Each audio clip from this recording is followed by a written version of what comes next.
நல்லா இருக்கணுன்ற உண்மையான மனநிலை எப்போ வரும்னா, நீங்கள் நிறைவாக வாழ்ந்துட்டீங்கன்னா வரும். நீங்கள் நல்லா சாப்பிட்டீங்கன்னா எல்லாம் சாப்பிட்ணும் அப்படின்னு தோணும். நீங்களே சாப்பிட்லைன்னா எல்லாத்தையும் காலி பண்ணிட்டா நான் பண்ணுறதுன்னு ஒரு பயம் இருக்கும். போட மாட்டீங்க. ஏன்னா நீங்கள் சாப்பிடல, நீங்கள் கொஞ்சம் ஓரம் கட்ட பார்ப்பீங்க. எல்லாத்தையும் அவனுக்கு போட்டான்ற ஒரு பயம் இருக்கும். நீங்கள் சாப்பிட்டீங்க அப்படின்னா அந்த பயம் இருக்காது. நீங்கள் வாழ்ந்துட்டீங்கன்னா வாழ்த்துறதுக்கு பயம் இருக்காது. அதனால தான் வாழ்ந்தவங்களை வாழ்த்த சொல்லுவாங்க. 50 வயசு ஆள் வாழ்த்தணும், 60 வயசு வாழணும்னா இப்போ வயசாயிட்ட கூட வாழ்றதுல வெறுப்பாக்குறானுங்க. அது வேறு விஷயம். 20 வயசு பிள்ளையே திருப்தியாக இருக்குது இந்த காலத்தில். அதான் 20s கிட்லாம் ரொம்ப சந்தோஷமாக தானே இருக்குதுங்க. ஐயோ 20s கிட்டுங்க ரொம்ப ஷார்ப்பு அப்படின்னு அக்காங்களே சொல்கிறாங்க.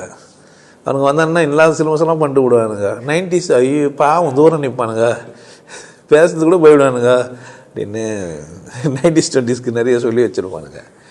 அந்த மாதிரி நீங்கள் நிறைவாயிட்டீங்கன்னா, நீங்கள் கொண்டாட்டமான மனிதன் ஆகிட்டீங்கன்னா மனசார வாழ்த்துவீங்க.